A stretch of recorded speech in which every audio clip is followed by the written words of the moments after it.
2021-22 நிதியாண்டிற்கான திருத்த வரவு செலவு திட்டம் தமிழ்நாடு சட்டமன்ற பேரவையில் மாண்புமிகு நிதி அமைச்சரால் தாக்கல் செய்யப்பட்டது. இந்த நிதிநிலை அறிக்கையானது ஒரு கடினமான சூழ்நிலையில் தாக்கல் செய்யப்பட்ட நிதிநிலை அறிக்கை ஆகும். ஏற்கனவே நீங்கள் அனைவரும் அறிந்தவாறு கொரோனா பெருந்தொற்றின் 2வது அலை ஏற்பட்ட சூழ்நிலை, அதனால் ஏற்பட்ட வருவாய் இழப்பு, அதே நேரத்தில் கூடுதல் செலவினங்கள் ஏற்பட்ட சூழ்நிலை, அதற்கும் மேலாக புதிதாக தேர்ந்தெடுக்கப்பட்ட அரசு என்கிற முறையில் தேர்தல் வாக்குறுதிகளை பூர்த்தி செய்வதற்காக எடுக்கப்பட வேண்டிய சில திட்டங்கள், முடிவுகள், இது போன்ற ஒரு சூழ்நிலையில் இந்த பல்வேறு நெருக்கடிகளை, பல்வேறு கட்டாயங்களை எல்லாம் கருத்தில் கொண்டு வைத்து இந்த வரவு செலவு திட்டத்தில் முக்கியமான அம்சங்கள் இருக்கின்றன. மிக முக்கியமானது என்னவென்றால், இனி வரும் காலத்தில் நிர்வாகம் மற்றும் ஆளுமை எவ்வாறு அமையும் என்பதற்காக சில முன்னோடி அறிவிப்புகள்,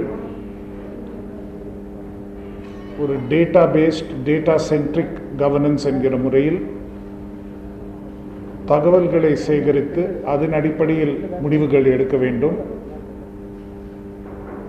அரசுக்கு ஏற்பட்டுள்ள இழப்புகள், ஏற்படக்கூடிய இழப்புகளை எவ்வாறு தவிர்ப்பது என்பதை பற்றி ஒரு முக்கியத்துவம், அதே நேரத்தில் அரசினுடைய சொத்துக்களை சரியான முறையில் எவ்வாறு நிர்வகிப்பது என்பதற்கான ஒரு முக்கியத்துவம், இது போன்ற பல்வேறு அம்சங்களை கொண்டுள்ள ஒரு வரவு செலவு திட்டமாக இன்றைய நிதிநிலை அறிக்கை மாண்புமிகு நிதி அமைச்சரால் சட்டமன்ற பேரவையில் அளிக்கப்பட்டுள்ளது. மக்களின் எதிர்பார்ப்புகளின் அடிப்படையிலும் கூட ஒரு சில முக்கியமான அறிவிப்புகள் செய்யப்பட்டுள்ளது. முக்கியமான திட்டங்களுக்கு கூடுதல் ஒதுக்கீடும் செய்யப்பட்டுள்ளது. குறிப்பாக எடுத்துக்கொண்டால், நகராட்சி பகுதிகளில் 15வது நிதிக்குழு அளித்த அறிக்கையில் தமிழ்நாட்டிற்கான நகராட்சிகளுக்கும் தமிழ்நாட்டில் உள்ள நகரப்பகுதிகளுக்கும் அளிக்கப்பட்ட ஒதுக்கீடு மிகவும் குறைந்த ஒரு சூழ்நிலையில் அதை எவ்வாறு சரி செய்வது என்பதற்காக கிட்டத்தட்ட 1500 கோடி ரூபாய் கூடுதலாக ஒதுக்கீடு செய்யப்பட்டுள்ளது. அதாவது 1000 கோடி மற்ற நகராட்சிகளுக்கும் சென்னை மாநகரத்திற்கு சிங்கார சென்னை என்கிற திட்டத்தின் கீழ் ஒரு 500 கோடியும் வழங்கப்பட்டுள்ளது. 1000 கோடி புதிதாக அறிவிக்கப்பட்டுள்ள கலைஞர் நகர்ப்புற மேம்பாட்டு திட்டம் என்கிற திட்டத்திற்காக அளிக்கப்பட்டுள்ளது. இதுபோன்று பல்வேறு துறைகளில் எங்கு தேவை இருக்கிறதோ, எங்கு ஒரு முக்கியத்துவம் அளிக்க வேண்டும் என்று அரசு எண்ணியுள்ளதோ அங்கு கூடுதல் நிதி ஆதாரங்கள் அளிக்கப்பட்டுள்ளன. குறிப்பாக சொல்லப்போனால், மாற்றுத்திறனாளிகள் நலன்துறைக்கும் கூடுதலாக நிதி அளிக்கப்பட்டுள்ளது. அங்கு மாற்றுத்திறனாளிகள் யார் யாரெல்லாம் காத்திருப்போர் பட்டியலில் இருக்கிறார்களோ அவர்களுக்கெல்லாம் மாதாந்திர உதவித்தொகை வழங்கும் முறையில் கூடுதல் நிதி ஒதுக்கப்பட்டுள்ளது. அதேபோல் யாரெல்லாம் பல்வேறு கருவிகள் பெறுவதற்காக காத்திருக்கிறார்களோ அவர்களுக்காகவும் கூடுதலான நிதி அளிக்கப்பட்டுள்ளது. அதேபோல் ஓய்வூதியம் பெறுபவர்கள், அதாவது அரசு ஓய்வூதியம் இல்லை, சமூக ஓய்வூதியங்கள், ஓல்டேஜ் பென்ஷன், ஓஏபி பெறுபவர்களுக்கான அந்த திட்டத்தையும் கொஞ்சம் விரிவுபடுத்துவதற்காக கூடுதல் நிதி ஒதுக்கப்பட்டுள்ளது. இது போன்ற பல்வேறு எங்கே தேவைகளோ அங்கு நிதி அளிக்கப்பட்டுள்ளது. சில வருவாய் இழப்புகள் இயற்கையாக ஏற்பட்டுள்ளன. ஆனால் அதே நேரத்தில் வருவாய் நிர்வாகத்தை எவ்வாறு செம்மைப்படுத்தி கூடுதல் வருவாய் ஈற்றுவதற்கு வரி விதிப்பில் எங்கெங்கெல்லாம் பிரச்சனைகள் இருக்கிறதோ அந்த பிரச்சனைகளை களைந்து சீரான முறையில் வருவாயை கூட்டுவதற்கான ஒரு சில முயற்சிகளும் இந்த வரவு செலவு திட்டத்தில் காண முடியும். ஒட்டுமொத்த நிதி மேலாண்மையை பொறுத்த அளவில் 15வது நிதிக்குழு அளித்துள்ள பரிந்துரைகளின் அடிப்படையில் அதற்குள் எவ்வாறு நிதி பற்றாக்குறை சுமையை வைக்க வேண்டும் என்கிற நோக்கத்தோடு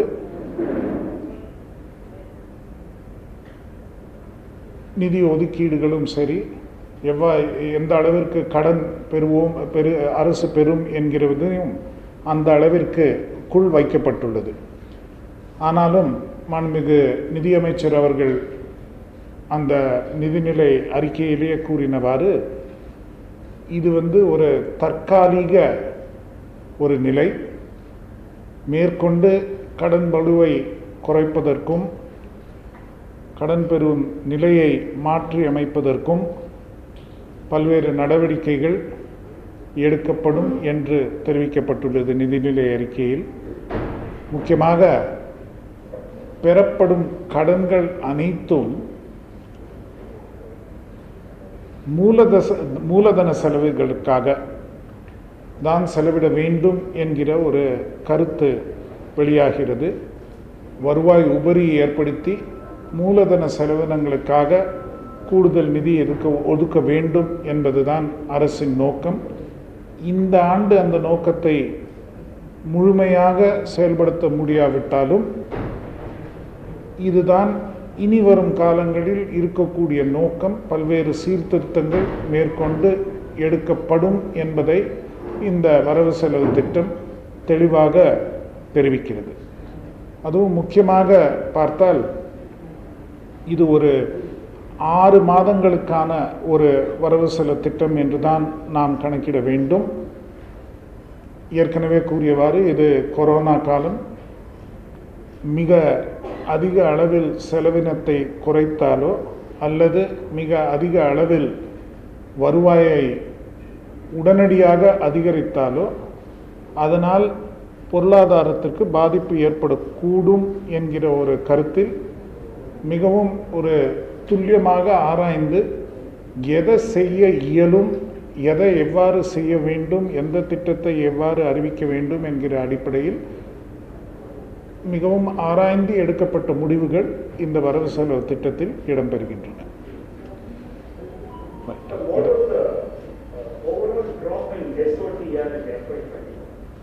Overall drop in SOTR in FY?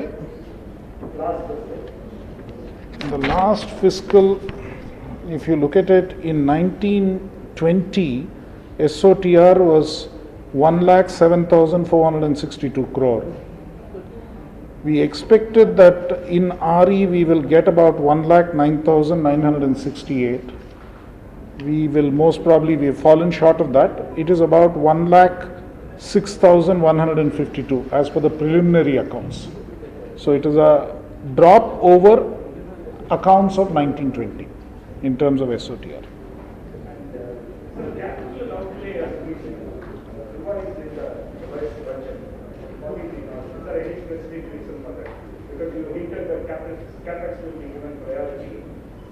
You see, I mean, the government, I think there are a number of reasons for that. I think it has been spelt out in the speech quite clearly. The Honorable Finance Minister has indicated that there were heads where there was a perception that very high provisions had been made in a hurried manner, and schemes may not be effectively implemented. So we have to analyze schemes on a cost-benefit basis and make sure that provisions are made for schemes which are genuinely beneficial. This is one aspect which the Honorable Finance Minister's speech points out very clearly. The other aspect, of course, is that while in some heads there is a reduction in the allocation for capital expenditure, in other heads there are increases. So it all depends on where the money is needed and how best the money can be spent. What is the likely borrowing amount? The likely total net borrowing amount has been indicated. The net borrowing is expected to be 92,484 crores.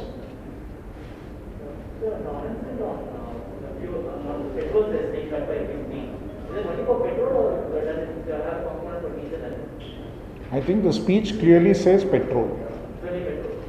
It says petrol, yes. It doesn't, I mean, I didn't read anything which said diesel. And also, when the department's allocation has been changed, like, is there drops in certain departments and reallocated for other departments? I would not say that there are substantive drops department-wise. I think what you will see is more reorientation towards certain other schemes within the same department or certain other requirements within the same department. If you look at overall the water sector, there might be a little drop on the irrigation side immediately because some provisions were thought to be unrealistic, that they will not get expended in the current year because it will take a while for schemes to take off.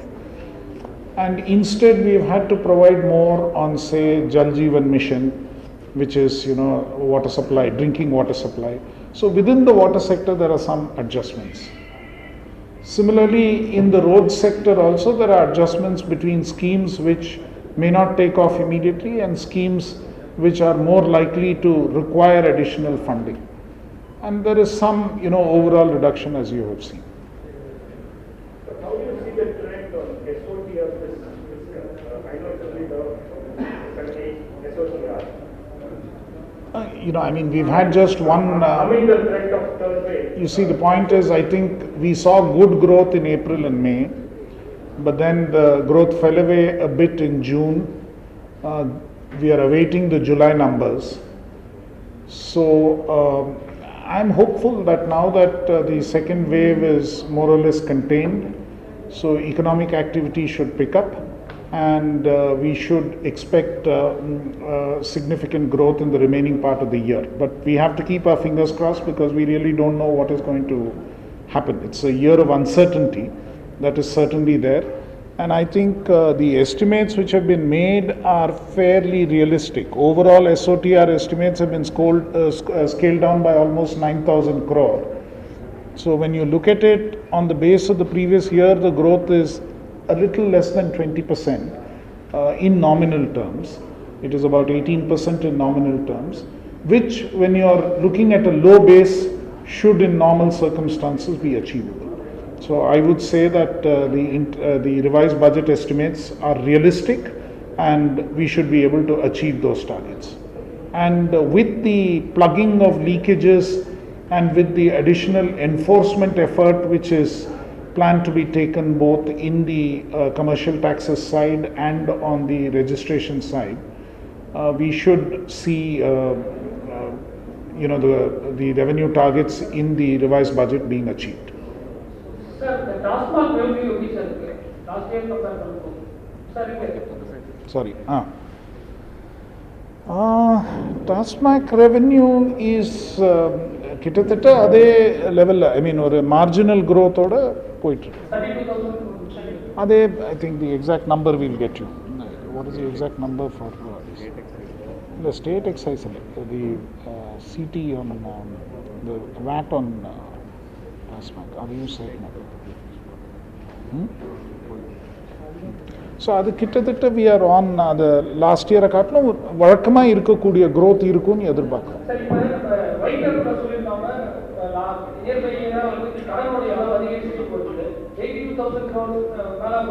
இந்த வருஷம் குறையிறதுக்கான வாய்ப்பு இருக்கா? இந்த வருஷம் இப்போ உடனடியாக குறையாதுங்க.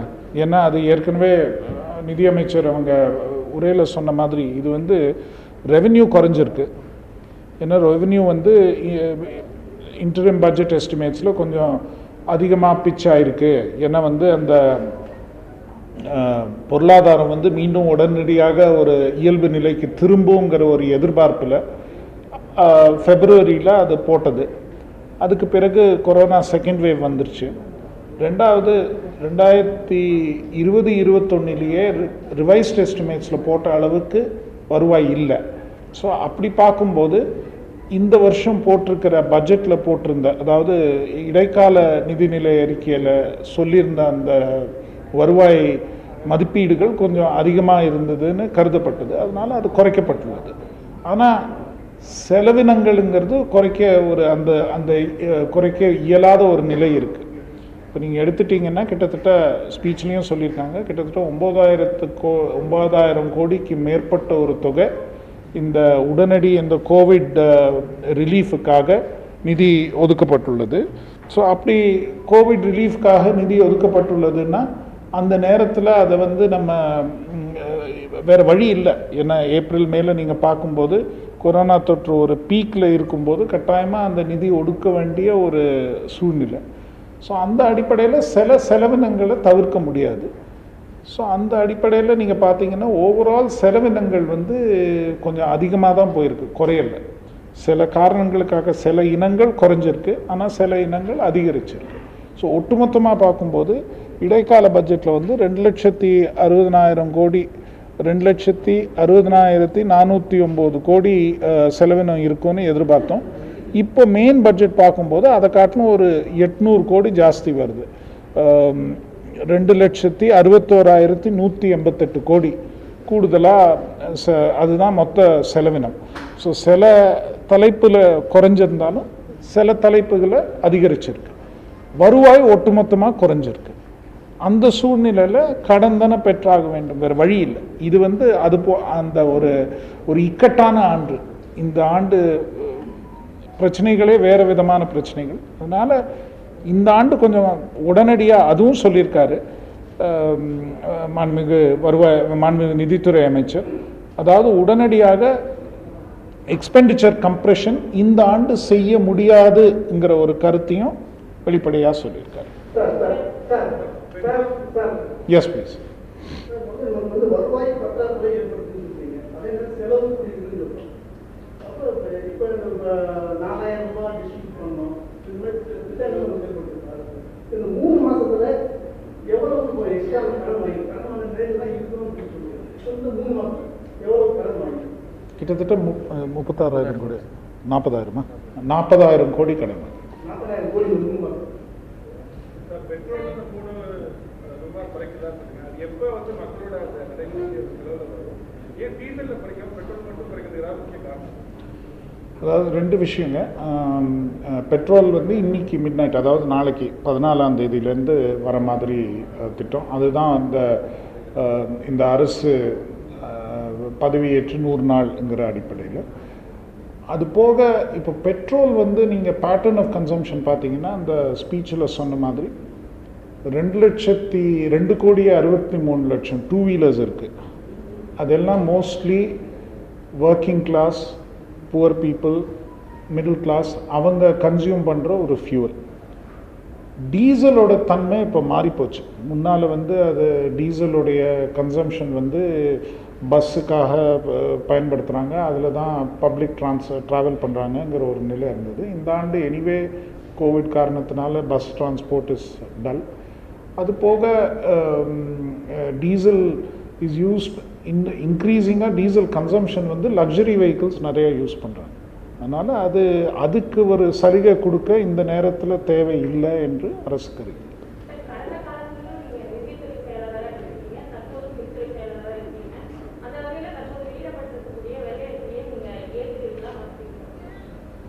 அதாவதுங்க 2, அதாவது நாங்கள் வந்து அரசுக்காக பணியாற்றுறவங்க. அதனால் அரசு எப்போவுமே ஒரு நிரந்தரமான ஒரு அமைப்பு. அதனால் அரசுங்கிற அளவில் ஸ்டேட்ங்கிற முறையில் நாங்கள் கவர்மெண்ட்டுக்காக இருக்கிறவங்க எந்த ஒரு இது வந்து நம்ம ஜனநாயகத்தினுடைய ஒரு மரபு. சேயிங் கவர்மெண்ட் வந்து எலெக்டட் கவர்மெண்ட் வரும், எலெக்டட் மாறும், அவங்களுக்கு நம்ம செலுத்த வேண்டிய மரியாதை, ஏன்னா அவங்க தான் மக்களால் தேர்ந்தெடுக்கப்பட்டவங்கிறது அந்த அடிப்படையில் இருக்காங்க. நாங்கள் வந்து ஒரு கவர்மெண்ட் எலெக்ட் ஆகி வரும்போது என்ன நிலைமை, என்ன அவங்களோட கொள்கைகள் இருக்கோ அந்த கொள்கைகளை எவ்வாறு பூர்த்தி செய்யணும், எவ்வாறு அதை நிறைவேற்றணுங்கிறது எங்கள் கடமை. அதனால வந்து நீங்கள் வந்து முன்னாலேயும் வந்திருக்கீங்க பின்னாலேயும் வந்திருக்கீங்கன்னா இது இயல்பு. நாங்கள் எப்படியா இருந்தாலும் எங்களுக்கு கவர்மெண்ட்டில் தானே வேலை பண்ணியாகணும். அதை ஒரு நிமிஷம் லெட் மீ ஃபினிஷ் ஒரு நிமிஷம். இப்போ நீங்கள் வந்து அந்த வெள்ள அறிக்கையை நீங்கள் ஏற்றுக்கொள்வீர்களான்னு, அது வந்து it's a purely factual document. அதில் வந்து எல்லாமே தகவல்கள் தான் கொடுக்கப்பட்டுள்ளது, அது எல்லா டேபிளில் இருக்குது. இது வந்து ஒரு புது தகவல் எதுவும் நாங்களாக உருவாக்கின தகவல் கிடையாது. உள்ளபடியே ஒவ்வொரு ஆண்டோடைய தகவல் அதனுடைய ஒரு தொகுப்பு. இது முன்பு அளிக்கப்பட்ட வரவு செலவு திட்டங்களையும் சரி, முன்பு அளிக்கப்பட்ட மாநில கணக்காயரின் கணக்குகளிலும் சரி, அதுலேருந்தே நீங்கள் பார்த்துடலாம். இதில் வந்து எந்த புது தகவலும் இருக்குது. இதை வந்து நீங்கள் ஒரு 10 இல்லை 15 ஆண்டு காலத்தில் நீங்கள் ஒப்பிட்டு பார்த்தீங்கன்னா எப்படி அந்த மாறுதல்கள் ஏற்படுதுங்கிறது அந்த வெள்ளை அறிக்கையில் தெரியுது. ஒரு ஸ்டேஜில் 2001 2002 ஒரு வெள்ளை அறிக்கை வெளியிட்டாங்க. அப்போ பார்க்கும்போது செலவினங்கள் தான் பெரிய பிரச்சனையாக இருந்தது. இப்போ பார்க்கும்போது வருவாய் ஒரு பெரிய பிரச்சனையாக இருக்குது. அதனால் இப்போ நீங்கள் ஒரு இட்ஸ் அ பியூர்லி ஒரு எக்கனாமிக் அனாலிசிஸ், அந்த டேட்டாவை வச்சு ஒரு அனாலிசிஸ். இதில் வந்து ஒரு கட்சியோ இதுவோங்கிற அடிப்படையில் இந்த அரசு அந்த அரசுங்கிற இஷ்யூ இல்லை. நீங்கள் டேட்டாவை வச்சு பார்த்தீங்கன்னா டேட்டா என்ன சொல்லுதுங்கிறது தான் வெள்ளை அறிக்கையில் இருக்குது. அதனால் அது முழுமையாக இட்ஸ் அ கவர்மெண்ட் டாக்குமெண்ட், அதுக்கு நாங்களும் பொறுப்பு. ஒரு நிமிஷம்.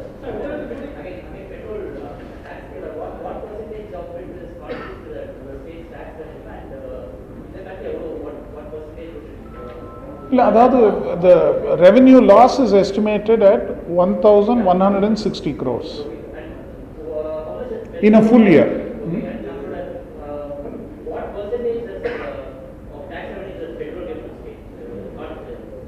பெட்ரோல் அண்ட் டீசல் நீங்கள் ரஃபாக பார்த்தா ஒரு ஆண்டுக்கு ஒரு பெட்ரோல் டீசல் ரெண்டும் சேர்த்து பார்த்தீங்கன்னா ஒரு ஆண்டுக்கு ஒரு 22-23,000 கோடி வரும், ரஃப்லி 1%.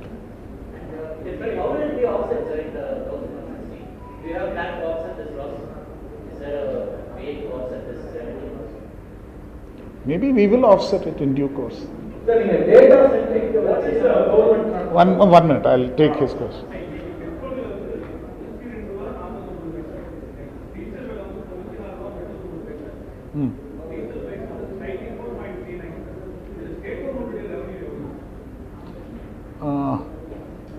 I don't have that immediate number, but state government, அதாவது the breakup பார்த்தீங்கன்னா it is there in that PPAC website, petroleum product and the advisory committee ஃபுல்லாக இருக்கும். அதில் என்னென்னா இப்போது ஒட்டுமொத்த ரெவென்யூவில் கடைசியாக நான் இது பண்ணி பார்த்தபோது ஸ்டேட் கவர்மெண்ட்டோட ரெவென்யூ 2 ஐட்டமும் சேர்ந்து it is about 12 to 13 rupees, 12-14 ரூபாய் வரைக்கும் வரும் petrol diesel based on percentage. வேறு central government revenue is about 32 rupees or 34 rupees அது பட்ஜெட் ஸ்பீச்சில் சொல்லிடுறோம். எஸ்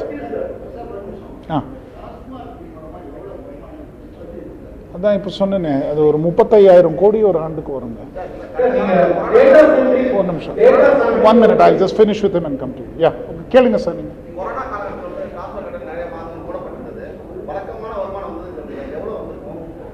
அதாங்க அதாவது நீங்கள் டாஸ்மாக் வருமானத்தை பொறுத்த அளவில் நீங்கள் என்ன பார்க்கணுன்னா லாஸ்ட் இயர் ஃபெப்ரவரிலையும் அப்புறம் மார்ச்லேயும் அந்த ஏப்ரல்லையும் டேக்ஸ் ரேட் இன்க்ரீஸ் பண்ணோம். ஸோ வால்யூம் கொஞ்சம் குறைஞ்சிருந்தாலும் டேக்ஸ் ரேட் இன்க்ரீஸ் ஆனதுனால இந்த ஓவரால் ரெவென்யூ கிட்டத்தட்ட ஒரே லெவலில் இருந்தது, ஒரே சீராக இருந்தது. ஆனால் இந்த வருஷம் வந்து அந்த டாஸ்மாக் கடைகள் மூடி இருந்த காலம் இதுவரைக்கும் பார்த்தீங்கன்னா அந்த அத்தனை எண்ணிக்கை நாட்கள் இல்லை. அதனால் வால்யூம் க்ரோத் ஓரளவுக்கு ரீசனபிளாக இருக்குது. ஸோ அதனால் ஒரு ஆண்டுக்கு இப்போல்லாம் நாங்கள் பார்க்கும்போது ஒரு 4-5% ஆக்சுவலி வால்யூம் க்ரோத் ஒரு 2-3% தான் இருக்குது. பட் இது வந்து நீங்கள் ரெண்டு விதமாக பார்க்கணும். ஒரு விதத்தில் கடைகளின் எண்ணிக்கை குறைக்கப்பட்டுள்ளது, ஹைவேஸில் இருக்கிற கடைகள் மூடப்பட்டுள்ளது, பார் மூடப்பட்டுள்ளது. அப்படியெல்லாம் பார்க்கும்போது ஓவரால் கன்சம்ஷன் கொஞ்சம் குறையறதுக்கான வாய்ப்பு இருக்குது.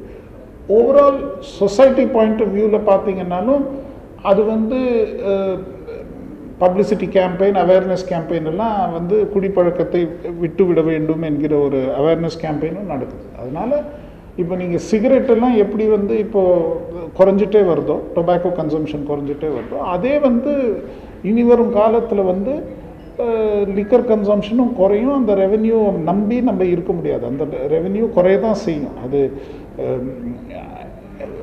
அதனால வந்து அந்த ரெவென்யூவை வச்சு நம்ம முழுமையாக நம்பி இருக்கணுங்கிற ஒரு சூழ்நிலை நம்மளால் அது லாங் டேர்மில் பார்க்க முடியாது. மற்ற சோர்சஸ் ஆஃப் ரெவென்யூ பார்த்தே ஆகணும். அது ஒரு மாநிலத்துக்கு ஒரு கட்டாயம், இந்த மாநிலம் மட்டும் இல்லை, எந்த மாநிலத்துக்கும் ஒரு கட்டாயம். எஸ், டேட்டா சென்ட்ரிக் பேஸ் பண்ணி கவர்மெண்ட் நம்ம அந்த பட்ஜெட்டை எய்ம் பண்ணியிருக்கோம் அப்படின்னு. அப்போ இது வரைக்கும் நம்ம கிட்ட டேட்டா இல்லையா, இல்லைன்னா மிஸ்மேனேஜ்மெண்ட் எதுவும் லாஸ்ட் இதில் நடந்ததா? ஏன்னா டேட்டா இல்லைன்னு கண்டினியூஸாக ஃபினான்ஸ் மினிஸ்டர் சொல்லியிருக்கேன். இல்லை, அதாவது டேட்டா வந்து குவிக்லி ஆக்சசபிள் ஃபார்மில் இருக்கணும். டேட்டா வந்து அட்மினிஸ்ட்ரேட்டிவ் டேட்டா பல்வேறு இடங்களில் இருக்கும். அங்கங்கே இருக்கக்கூடிய அலுவலகங்களில் ஃபைல்ஸில் இருக்கும், ரெஜிஸ்டர்ஸில் இருக்கும், மேனுவலாக வச்சுருப்பாங்க.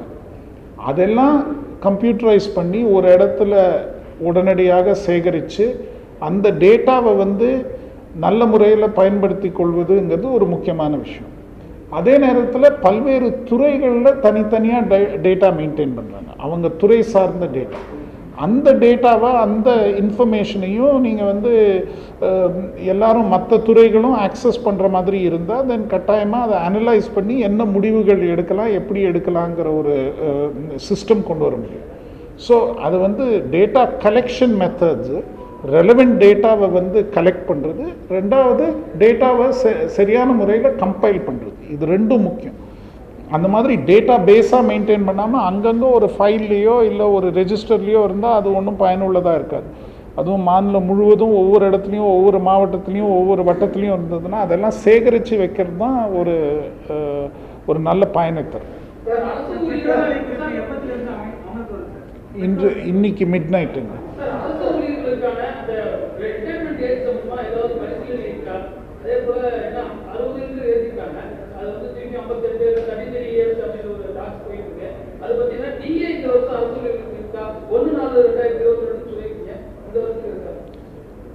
அதாவது நம்பர் 1, ரெண்டாவது கொஸ்டின் முதல்ல சொல்கிறேன். 1/4/2022 இந்த நிதியாண்டு கிடையாது, அடுத்த நிதியாண்டு. ஸோ அதுலேருந்து நீங்கள் புரிஞ்சுக்கணும். ரெண்டாவது வந்து எனக்கு தெரிஞ்ச அளவில் நான் வந்து இந்த ரிட்டையர்மெண்ட் ஏஜ் சம்மந்தமாக ஊடகங்கள் தான் பார்க்குறோமே தவிர அரசு மட்டத்தில் நான் ஒன்றும் இது வரைக்கும் பார்த்தது.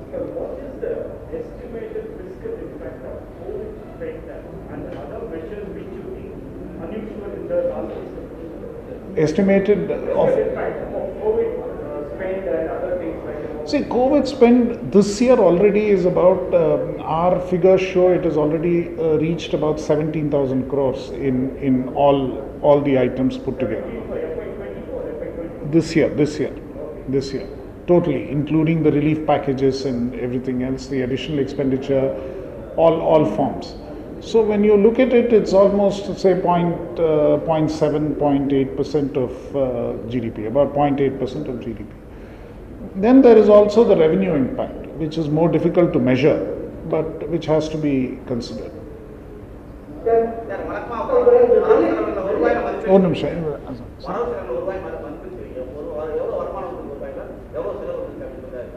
அந்த டாக்குமெண்ட்ல இருக்குங்க, அந்த அது கொடுத்துடலாம். அதில் அந்த கிராஃப் மாதிரி போட்டிருப்பாங்க, அது கொடுக்க சொல்கிறேன்.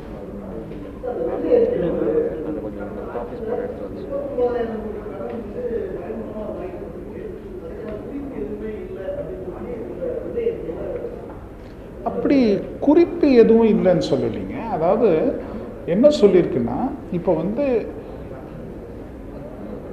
ரெண்டு விதமாக இருக்குங்க. அதாவது கடனாக வாங்கக்கூடிய தொகை, ஓகே, அது வந்து அரசியலமைப்பு சட்டத்தின் கீழ் நாங்கள் ஒரு மாநில அரசு ஒன்றிய அரசுக்கு கடன் ஏற்கனவே பட்டிருந்தா அவங்களுடைய ஒப்புதல் இல்லாமல் மேற்கொண்டு கடன் பெற முடியாது. சரிங்களா? அந்த அடிப்படையில் ஒன்றிய அரசு வந்து நீங்கள் இவ்வளோ கடன் பெறலான்னு ஒரு எண்ணிக்கையை ஒரு ஆண்டும் நிர்ணயிக்கிறாங்க. இப்போ என்ன அதுலேருந்து தெரியுதுன்னா, உண்மையான நிதி பற்றாக்குறை என்பது ஒரு நம்பர் இருக்குது. நம்ம எடுத்துட்டோன்னா 1000 ரூபாய் இருக்குது நிதி பற்றாக்குறைன்னு. அதுக்கு முழுமையாக வழக்கமாக பார்த்தோன்னா முழுமையாக கடன் வாங்கணும். அந்த 1000 ரூபாய்க்கு முழுமையாக கடன் வாங்காமல் அதில் வந்து 900 ரூபாய்க்கு கடன் வாங்கியிருக்கோம். பாக்கி 100 ரூபாய் வந்து வேற எங்கேருந்தோ வந்திருக்கு.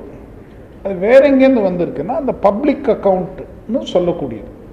இந்த பப்ளிக் அக்கௌண்ட்டில் எப்பேற்பட்ட 2-3 விதமான டிரான்சாக்ஷன்ஸ் 2-3 விதமான டிரான்சாக்ஷன்ஸ் ஏற்படுது. இப்போ வந்து டெபாசிட், இப்போ நீங்கள் கோர்ட்லேயோ இல்லை இப்போ லேண்ட் அக்விசிஷனுக்காகியோ ஏதாவது நம்ம வந்து டெபாசிட் பண்ணோம்னா அது வந்து அரசனுடைய தொகுப்பு நிதியிலேருந்து வெளியே போயிடுறது, கன்சாலிடேட்டட் ஃபண்ட்லேருந்து வெளியே போயிடுறது. ஆனால் தொடர்ந்து பப்ளிக் அக்கௌண்ட்டில் இருக்குது.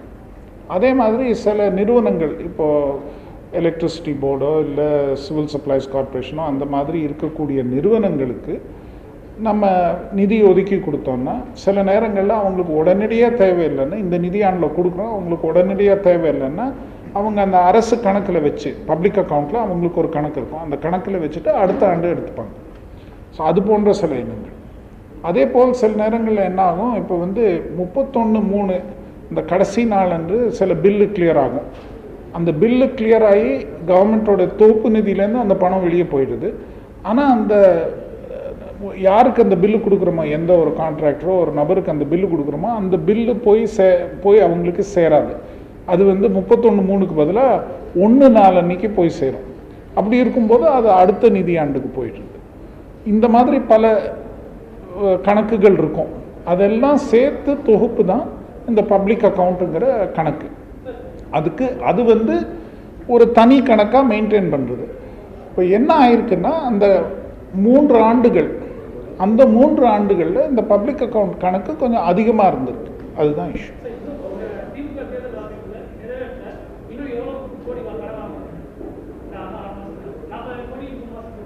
ஆமாம், அதான் அந்த நம்பர் இருக்குங்களே. இல்லை, அதாவது இப்போ நீங்கள் கேள்வி வாக்குறுதிகளை நிறைவேற்றுறதுக்காக நீங்கள் கடன் வாங்குறீங்கன்னு சொல்ல முடியாது. ஒட்டுமொத்த அரசாங்க செலவுக்காக அந்த பட்ஜெட்டில் இருக்கக்கூடிய ஒட்டுமொத்த பற்றாக்குறைக்காக செலவு வாங்குறோமே தவிர ஒரு வாக்குறுதியை நிறைவேற்றுறதுக்கோ இல்லை அதை பண்ணுறதுக்கோ அப்படி சொன்னால் அது சரியாக வராது. ஏன்னா ஒட்டுமொத்த செலவு நம்ம இருக்குது. வெவ்வேறு மற்ற அந்த வாக்குறுதியை நிறைவேற்றாலும் அந்த வாக்குறுதி இல்லாமையுமே பல்வேறு செலவினங்கள் இருக்குது. அதனால் அது அந்த ஒரு கருத்து சரியான கருத்தாக இருக்காது. அதான் எஸ்டிமேஷன் வந்து 92,000 கோடி. அதான் ஏற்கனவே சொன்னேன்ல, யாரோ வேற 92,484 கோடி.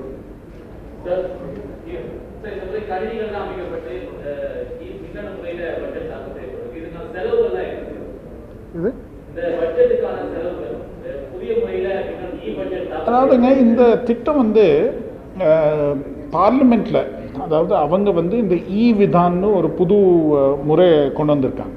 எல்லா அசெம்பிளி எல்லா மாநிலங்களில் இருக்கக்கூடிய சட்டசபைகளும் இந்த விதான் மோடுக்கு போயிடணும். என்ன இல்லைன்னா நீங்கள் அசெம்பிளியில் பார்த்தீங்கன்னா நிறைய பேப்பர் இருக்கும், அது எல்லாத்தையும் அவாய்ட் பண்ணிவிட்டு நேரடியாக கம்ப்யூட்டர் மூலமாக நீங்கள் அப்லோட் பண்ணுறதுங்கிற அந்த முறை கொண்டு வந்திருக்காங்க. அந்த திட்டத்தின் கீழ் அவங்க கிட்டத்தட்ட ஐ திங்க் ஒட்டுமொத்தமாக எல்லா இனங்களும் சேர்ந்து அந்த திட்டத்தினுடைய மொத்த எஸ்டிமேட் 20 கோடி. அது பெர்மனெண்ட் இன்ஃப்ராஸ்ட்ரக்சர். அங்கே அசெம்பிளியில் அந்த கம்ப்யூட்டர்ஸ் இன்ஸ்டால் பண்ணுறது மற்றது எனக்கு எக்ஸாக்டாக அவங்க அசெம்பிளி செக்ரட்டரியை கேட்கணும். அது போன்ற ஒரு திட்டம். அது வந்து ஒன்றிய அரசும் மாநில அரசும் இணைந்து செயல்படுத்தக்கூடிய ஒரு திட்டம். அவங்க வந்து 60% கொடுக்குறாங்க, நாங்கள் 40% கொடுக்குறோம். அந்த முறையை பயன்படுத்தி, ஏன்னா அது கொஞ்ச நாளாக அது செயல்படுத்தாமல் இருந்தது. மற்ற சில மாநிலங்களில் முன்னால் செயல்படுத்திட்டாங்க. இப்போது ஒரிசா போன்ற மாநிலங்கள் எடுத்திங்கன்னா அந்த சென்ற ஆண்டே அவங்க வந்து இது போன்ற இந்த பட்ஜெட்டுக்கு போயிட்டாங்க. ஒன்றிய அரசும் இந்த ஆண்டு இந்த பட்ஜெட் முறையை பின்பற்றினாங்க. அதே முறையில் தான் நாங்களும் செல்றோம். ஸோ இதுக்குன்ட்டு ஒரு தனி கூடுதல் செலவினம்னு சொல்ல முடியாது. என்னங்க? அதாவது நீங்கள் அரசியலமைப்பு சட்டத்தில் பார்க்கணும். It says union government, it says union list, it says union of states.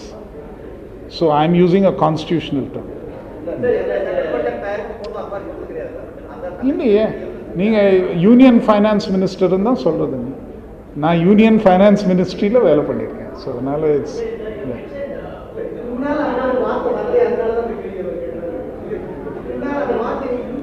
அது நான் வந்து பல்வேறு பட்ஜெட் ஸ்பீச்சஸ் பல்வேறு இதில் union government, union finance ministry, union expenditure, சில நேரங்களில் மத்திய அரசுன்னு சொல்லுவோம், சில நேரத்தில் யூனியன்னு சொல்லுவோம். ரெண்டும் இட்ஸ் என்ன சொல்கிறது, இட்ஸ் போத் சினோனிம்ஸ். அது ரெண்டும் பயன்படுத்தலாம், ரெண்டு சொல்.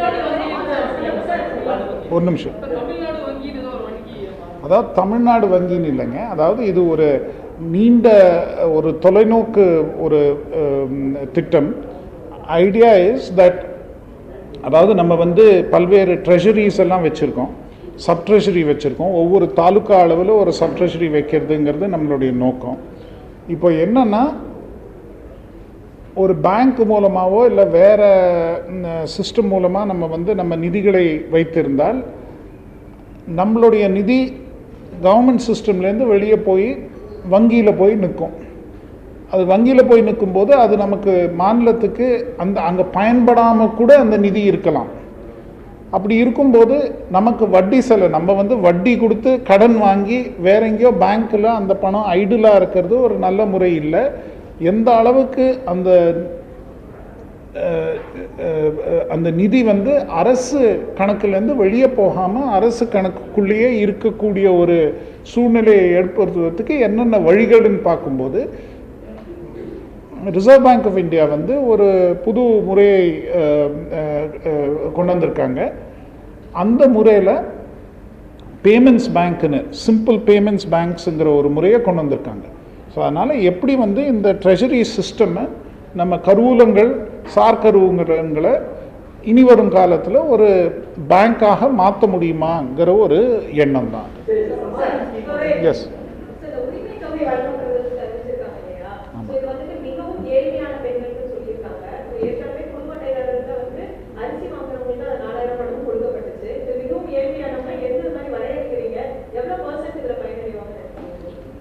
அதாவதுங்க, இப்போ அந்த எவ்வளோ பர்சன்டேஜ் பயன்பெறுவாங்கன்னு இப்போ உடனடியாக சொல்ல முடியாது. அது ஏற்கனவே ஸ்பீச்சில் சொல்லியிருக்கிற மாதிரி அந்த நிதிநிலை அறிக்கையில் தெளிவாக நிதி அமைச்சர் அவர்கள் சொல்லியிருக்காங்க. அதாவது இந்த 4000 ரூபாய் வந்து எல்லா அரிசி அட்டைதாரர்களுக்கும் வழங்கப்பட்டது. ஏறத்தாழ தமிழ்நாட்டில் ஒரு 2,10,00,000 அரிசி அட்டைகள் இருக்குது. ஒரு சில மாதங்களுக்கு முன்பு அரிசி, அதாவது சர்க்கரை அட்டைகளை அரிசி அட்டைகளாக மாற்றுறதுக்கு ஒரு வாய்ப்பு கொடுத்தாங்க. அதையும் சில பேர் மாற்றிட்டாங்க. ஸோ ஒரு 5-6 லட்சம் தான் அரிசி இல்லாத, அதாவது சர்க்கரை அட்டைகளாக இருக்கக்கூடிய அட்டைகளின் எண்ணிக்கை ஒரு 5, 6 இல்லை 7 லட்சம் தான் மொத்தமே. அதனால் வந்து அரிசி அட்டைகளுக்கு நீங்கள் கொடுத்தீங்கன்னா பலர்கிட்ட அரிசி அட்டை இருக்குது. இப்போ எடுத்துட்டிங்கன்னா, எனக்கு நான் வந்து இப்போது வேறு இடங்கள்லேருந்து வந்து இங்கே வந்து வாங்கின போது எனக்கு முதல்ல அரிசி அட்டை தான் கொடுத்தாங்க. இப்போது எனக்கெல்லாம் நீங்கள் வந்து இது போன்ற நிதியோ இல்லை இது கொடுத்தீங்கன்னா அது ஒரு நியாயமான ஒரு முறையாக இருக்காது. இதுதான் ஹைகோர்ட்லேயும் ஒரு பிஐஎல் வந்துச்சு. இந்த மாதிரி எப்படி நீங்கள் வந்து அரசு ஊழியர்கள், சம்பளம் வாங்குறவங்க, பென்ஷனர்ஸு, இவங்களுக்கெல்லாம் ஸ்டெடி இன்கம் இருக்கும்போது நீங்கள் ஏன் 4000 ரூபாய் கொடுத்தீங்கிற ஒரு கேள்வி எழுந்தது. அதனால் இந்த ஒரு இதை பற்றி வலைதளங்களில் மற்ற இடங்கள்லையும் பல்வேறு கிரிட்டிசிசம், நிறையா பேர் எக்ஸ்பர்ட்ஸும் சொல்கிறாங்க, நீங்கள் வந்து யார் டிசர்விங் இல்லையோ அவங்களுக்கு நீங்கள் கொடுக்கக்கூடாது, அது கொடுத்தா அது ஒரு சரியான முறையாக இருக்காது. இதெல்லாம் கன்சிடர் பண்ணி தான் பெனிஃபிட்ஸை வந்து எப்படி கரெக்டாக டார்கெட் பண்ணுறதுங்கிற ஒரு தேவை ஏற்படுகிறது. டார்கெட் பண்ணும்போது நம்ம வந்து நீங்கள் உங்கள் வருமானம் என்னன்னு கேட்டால் யாராலையும் கரெக்டாக சொல்ல முடியாது. ஒரு மாதம் ஒரு மாதிரி இருக்கும், இன்னொரு மாதம் மாறும். அவங்களால ஞாபகப்படுத்திட்டு கரெக்டாக சொல்ல முடியாது. ஸோ சில நார்ம்ஸ் இருக்குது, சில க்ரைட்டீரியா. இந்த குறிக்கோள்களை எல்லாம் பார்த்தா அவர்களுடைய பொருளாதார நிலை என்னன்னு தெரிய அளவுக்கு அந்த நார்ம்ஸ் பிரகாரம் அதை வந்து ஒரு எக்ஸ்பர்ட் கமிட்டி போட்டு எக்ஸ்பர்ட்ஸையும் கன்சல்ட் பண்ணி அதை உருவாக்கி அந்த க்ரைட்டீரியாவை நல்ல பப்ளிசிட்டி கொடுத்து எல்லாருக்கும் தெரிகிற மாதிரி செஞ்சு அதுக்கு பிறகு அந்த எண்ணிக்கையை எடுத்து எத்தனை பேர் இந்த நார்ம்ஸ் பிரகாரம் வராங்களோ அவங்களுக்கு வழங்கப்படும். ஸோ இன்றைக்கி வந்து அது 10% இருக்குமா, 20% இருக்குமா, 50% இருக்குமான்னு சொல்கிறது கஷ்டம். அந்த நார்ம்ஸை வந்து முதல்ல போடணும். அந்த நார்ம்ஸை போட்ட பிறகு நம்ம பார்க்க வேண்டியது. இன்னொன்று நீங்கள் அந்த வறுமை கோடுன்னு முன்னால் இருந்தது. அந்த வறுமை கோடை வந்து இப்போ நம்ம பின்பற்றுறது இல்லை. ஏன்னா கிட்டத்தட்ட 2011-12 அந்த வறுமை கோடை நம்ம கணக்கெடுக்கிறது இல்லை. அந்த காலத்தில் அவங்க வறுமை கோடை போட்டதுக்கு காரணம் இந்த மாதிரி கேலரி கவுண்ட், உங்களுக்கு உணவு வந்து எவ்வளோ கிடைக்கிதுங்கிற ஒரே அடிப்படையில் வறுமை கோடை அந்த காலத்தில் போடப்பட்டது. இப்போ அது ஒரு பொருத்தமான எண்ணிக்கைன்னு யாருமே நிபுணர்கள் அது கருதவில்லை. அதனால் வேறு ஒரு மல்டி டைமென்ஷனல் பாவர்ட்டின்னு ஒரு புது இண்டிகேட்டர் வச்சுருக்காங்க. அந்த அடிப்படையில் எத்தனை பேர் வந்து உண்மையிலேயே வறுமையில் வாழ்கிறாங்க, எத்தனை பேருக்கு இது போன்ற ஒரு தேவை இருக்குங்கிறத கணக்கிட்டு அதுக்கு பிறகு செய்யணும். அந்த க்ரைட்டீரியா, அதாவது தெரிஞ்சாலே, ஒருத்தரை பார்த்தாலே தெரியணும் இவங்க வந்து உண்மையிலேயே இதுக்கு டிசர்விங், இவருக்கு கொடுக்க வேண்டிய ஒரு தொகை. நம்ம அது சரியாக கணக்கிட்டு பண்ணலைன்னா, ஒரு வெளிப்படைத்தன்மையாக அது செய்யலைன்னா மற்ற பிரச்சனைகள் வரும். ஏன்னா அவருக்கு கொடுக்குறச்சே எங்களுக்கு ஏன் கொடுக்கக்கூடாதுங்கிற ஒரு கேள்வி. அதனால் உண்மையிலேயே அந்த கிராமத்துலேயே நீங்கள் போய் பார்த்தீங்கன்னா இவன் நியாயமாக கொடுத்துருக்காங்க, இவங்க எல்லாம் தான் அதுக்கு உண்மையிலேயே தகுதியானவங்களுக்கு தான் கொடுத்துருக்காங்க, ஒரு நிலையை ஏற்படுத்தணும்னு அதுதான் நோக்கம். அதே மாதிரி ஒரே நிமிஷம் யா ஐயா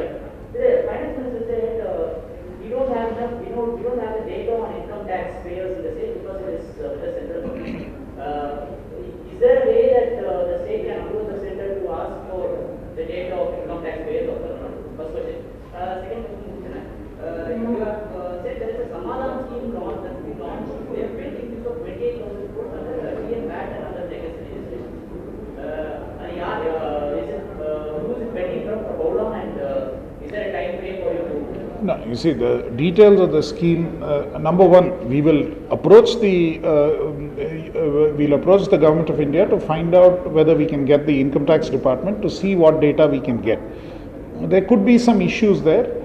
We have in the past approached them. They have indicated that there are privacy issues and other issues. So we'll have to find out how exactly it can be shared. And in any case, now it is all Aadhaar linked, so we should be able to. Let's hope we are able to find a solution to that issue. But that is only one source of data. Income tax payers already in this country are a very small proportion. Income tax payers இல்லாதவங்களும் ஓரளவுக்கு வசதியானவங்க இருப்பாங்கங்கிற ஒரு possibility இருக்குது. அதனால் we'll have to look at a wider group, but it's an important group. ஏன்னா income tax கட்டுறவங்களுக்கு நீங்கள் மறுபடியும் போய் ஒரு பேசிக் income கொடுக்கறதுங்கிறது ஒரு பொருத்தமாக இருக்காது. அதனால் அதை வந்து நீக்கிட்டு தான் அடுத்த குரூப்புக்கு போகணும். அது ஒரு முக்கியமான குரூப். அதுக்கான முயற்சிகள் எடுப்போம். ரெண்டாவது, இந்த சமாதான் ஸ்கீமை பொறுத்த அளவில் இது வந்து that VAT dues would be at least 4 to 5 years old. VAT dues வந்து 2007 VAT Act வந்தது, 2017 வரைக்கும் இருந்தது. அந்த 10 வருஷத்து காலத்தில் இருக்கக்கூடிய TN VAT dues, அது போக TN GST, அதுக்கு முன்னால் இருந்த Tamil Nadu general sales tax act கீழையும் டியூஸ் இருக்கும். ஸோ அதனால் அந்த டியூஸையும் பார்க்க வேண்டும். I'll take last two questions.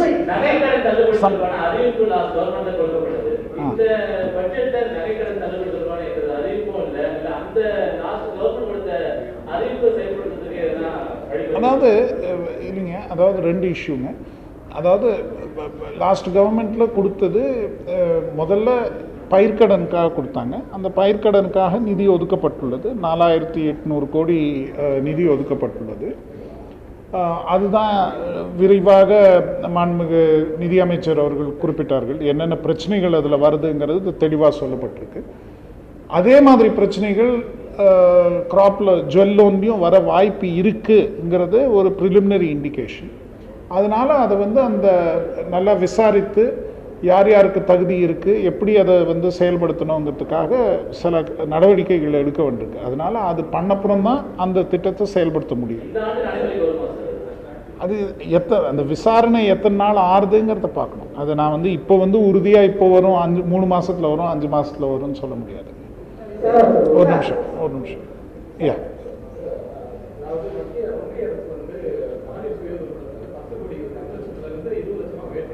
எதுங்க? ஆமாம், ஆர்பிஐ பண்ணியிருக்காங்க.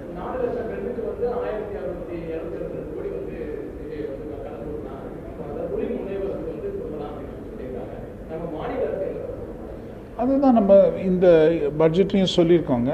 அதாவது கிட்டத்தட்ட 20,000 கோடி கிரெடிட் லிங்கேஜ் வந்து செல்ஃப் ஹெல்ப் குரூப்ஸுக்கு, கிட்டத்தட்ட 1 lakh செல்ஃப் ஹெல்ப் குரூப்ஸ்க்கு தமிழ்நாட்டில் செய்வோம்னு சொல்லியிருக்கோம். ஸோ நீங்கள் சொல்கிற கணக்கு பிரகாரம் தான் அதுவும் வருது.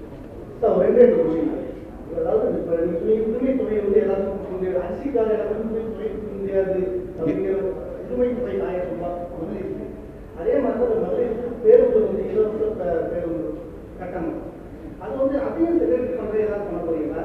எல்லாருமே பயன்படுறாங்க. இப்போ அரசு ஊழியர்களும் அதான் போகிறாங்க, சாதாரண ஊழிக்கு போகிறவங்களும் அதான் போகிறாங்க. அதை என்ன பண்ண போறீங்க? அதாவதுங்க நீங்கள் ஒரே நிமிஷம். ஐ திங்க் இப்போ இருக்கக்கூடிய நீங்கள் அந்த பட்ஜெட் ஸ்பீச்சில் பார்த்தீங்கன்னா சொல்லியிருக்கோம், அரசு பேருந்துகளில் பயன் செய்யக்கூடியவர்களின் எண்ணிக்கை குறைஞ்சிட்டு வருதுன்ட்டு. நிறையா பேர் அது நீங்கள் பார்த்துருப்பீங்க. 2,08,00,000 பேர்லேருந்து இப்போ கிட்டத்தட்ட அது குறைஞ்சி ஒரு டெய்லி ஒரு 1,31,00,000 என்னமோ எண்ணிக்கை வருது. அது விச் மீன்ஸ் தட் பேருந்தில் பயணிப்பவர்களின் எண்ணிக்கை முன்பு இருந்த அளவுக்கு இல்லை. அண்ட் உண்மையிலேயே இன்றைக்கி இருக்கக்கூடிய நிலையில் பேருந்தில் அதாவது என்ன சொல்லுவாங்கன்னா செல்ஃப் டார்கெட்டிங். அது போன்ற இப்போ ஒரு அரசு பள்ளியில் மாணவர் படிக்கிறார்கள் என்றால் அவர்கள் வந்து ஒரு வறுமையில் வாழும் குடும்பம் இல்லை ஏழ்மையான குடும்பம் நீங்கள் மோரலஸ் கருதலாம். அதே அடிப்படையில் தான். ஏன்னா அதே மாதிரி இப்போ பார்த்தீங்கன்னா 56% ஸ்கூல் பாப்புலேஷன் தான் அரசு பள்ளியில் படிக்கிறாங்க. கொஞ்சம் வசதி உள்ளவங்க எல்லாம் தனியார் பள்ளிக்கு போயிட்டாங்கங்கிறது நமக்கு தெரியுது இந்த டேட்டா பார்க்கும்போது. அதே மாதிரி தான் பேருந்தில் பயணம் கூட நிறையா பேர் வந்து தனியார் வண்டி வாங்கிட்டு இல்லை தனியாக கன்வீனியன்ஸுக்காக வேறு இதில் போகிறாங்க, ஷேர் ஆட்டோவில் போகிறாங்க, இல்லை ஆட்டோவில் போகிறாங்க, வேறு முறையில் 2 வீலரில் போகிறாங்க, அந்த முறைக்கு போயிடுறாங்க. அப்படி இருக்கும்போது உண்மையிலேயே பேருந்தில் பயணம் செய்யக்கூடியவங்க ஒரு பொருளாதார முறையில் கொஞ்சம் அதாவது ஹையர் பொருளாதார அடிப்படை ஹையர் எக்கனாமிக் கிளாஸாக இருக்க மாட்டாங்க. ஓரளவிற்கு பின்தங்கிய பொருளாதார குரூப்பை சேர்ந்தவங்களாக தான் இருப்பாங்கங்கிறது ஒன்று. ரெண்டாவது, அரசனுடைய இன்னொரு முக்கியமான ஒரு குறிக்கோள் என்னென்னா பப்ளிக் டிரான்ஸ்போர்ட்டோட ஷேர் மேலே போகணும். அதுக்கு என்ன காரணம்? 2 முக்கியமான காரணம். ஒன்று என்வாயன்மெண்ட், அதாவது தனித்தனியாக ஒவ்வொருத்தரும் வாகனத்தை இயக்கினா அதில் சில பிரச்சனைகள் ஏற்படுது. ரெண்டாவது ஆக்சிடென்ட்ஸ். அதாவது நீங்கள் வந்து எல்லாரும் ஒரு பஸ்ஸில் போனாங்கன்னா அந்த அளவுக்கு மற்ற வாகனங்கள் குறையும், அந்த அளவுக்கு ரோட் டிராஃபிக் குறையும், அந்த அளவுக்கு ஆக்சிடென்ட்ஸ் குறையுங்கிறது 2வது தியரி. இது மற்ற நாடுகளில் அர்பன் டிரான்ஸ்போர்ட்டுக்கு இது ஒரு முக்கியமான தியரியாக சொல்கிறாங்க. அதனால் இது 2 காரணங்களுக்காக இந்த இன்ஃபேக்ட் நீங்கள் அந்த டிரான்ஸ்போர்ட் பேராவை கேர்ஃபுல்லாக படித்து பார்த்தீங்கன்னா அரசு நம்ம என்ன சொல்கிறோன்னா அவங்க வந்து காஸ்ட் எஃபெக்டிவாக எஃபிஷியண்ட்டாக இயக்கணும். இப்போ அரசு ஒரு கொள்கை முடிவெடுத்து இந்த மாதிரி நீங்கள் வந்து ஃப்ரீயாக போகலாம், இல்லை உங்களுக்கு சப்சிடைஸ்ட் ரேட்டு, இல்லை இந்த கிராமத்துக்கு நீங்கள் பஸ்ஸு விடுங்க ஏன்னா அங்கே இருக்கிற மக்கள் வரணும்னு சொன்னால் அன்எக்கனாமிக்ஸ் ரூட்டுன்னு சொன்னால் அது வந்து ஒரு பப்ளிக் சர்வீஸுங்கிற முறையில், இல்லைன்னா அவங்க தனியார் போக்குவரத்து வசதியில் வரணுங்கிற அந்த முறையை மாற்றுறதுக்காக பப்ளிக் டிரான்ஸ்போர்ட் இயக்குறோம். இது வந்து இந்தியாவில் மட்டும் இல்லை, எல்லா நாடுகள்லையும் பப்ளிக் டிரான்ஸ்போர்ட்டுக்கு ஒரு சப்சிடி கொடுக்கறது வழக்கம். நீங்கள் யூனோ அமெரிக்காவை எடுத்தாலும் சரி, யூகேல எடுத்தாலும் சரி, யூரோப்பில் எடுத்தாலும் சரி, எல்லா நாடுகள்லேயும் பப்ளிக் டிரான்ஸ்போர்ட்டுக்கு எப்போவுமே ஒரு சப்சிடி கொடுப்பாங்க. ஏன்னா இந்த காரணத்துக்காக ஆக்சிடெண்ட் குறையும், பொல்யூஷன் குறையும், அதனால பப்ளிக் டிரான்ஸ்போர்ட்டை பயன்படுத்துவோம். ஸோ அந்த முறையில் பார்க்கும்போது இட்ஸ் செல்ஃப் டார்கெட்டிங் அண்ட் ஒரு பப்ளிக் குட் அதனால ஏற்படுகிறது. I think I just take last யா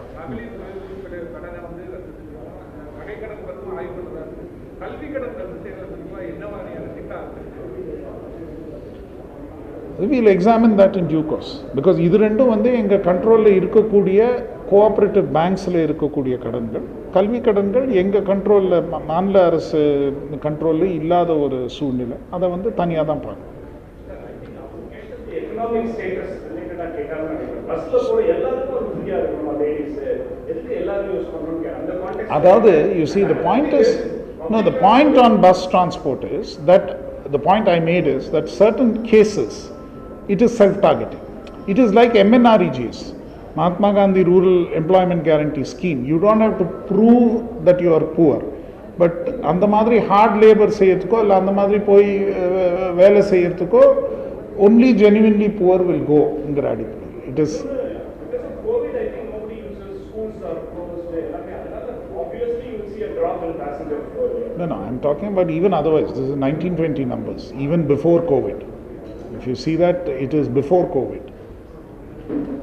மத்திய அரசுக்கு வந்து வர வேண்டிய ஜிஎஸ்டி பாய்ச்சல் எவ்வளவு, நிலுவையில் எவ்வளவு இருக்கு, நம்மளுக்கு எவ்வளவு வர, மத்திய அரசு எவ்வளவு வரும்?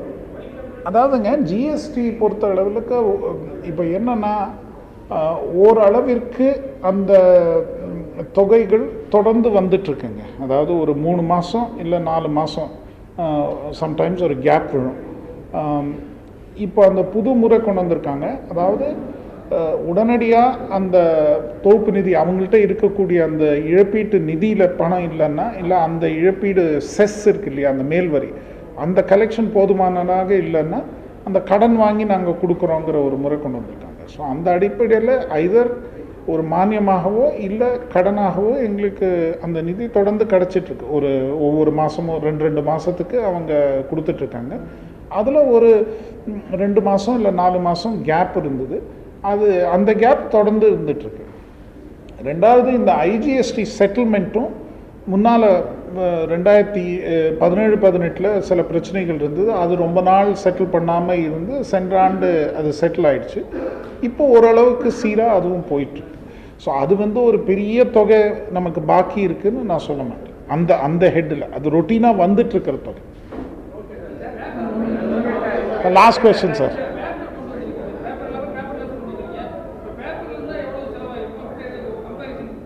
அதாவதுங்க அந்த செலவுன்னு நாங்கள் கணக்கெடுக்கலை.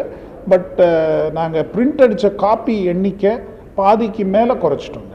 அதாவது சென்ற ஆண்டு வந்து இந்த ஃபுல் பட்ஜெட் டாக்குமெண்ட்ஸு, அதாவது கிட்டத்தட்ட ஒரு 8000 பக்கம், எல்லா டாக்குமெண்ட்டும் சேர்த்தா 8000 பக்கம் வருது. அதனோடது 1070 காப்பி அடிச்சிட்டு இருந்தோம். அதை இப்போ கணிசமாக குறைச்சிட்டு இந்த ஆண்டு 400 குறைச்சிருக்கோம். அடுத்த ஆண்டு அதையும் மேற்கொண்டு குறைச்சிருவோம். வரலையா? அது உடனடியாக கொடுக்க சொல்லுங்க.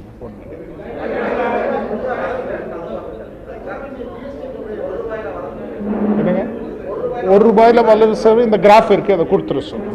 அது நீங்கள் இப்போ பார்த்துருங்க. அதை நீங்கள் இமெயில் அட்ரஸ் கொடுத்தீங்கன்னா அனுப்பிச்சி வச்சிடணும். தேங்க்யூ, நன்றி, தேங்க்யூ.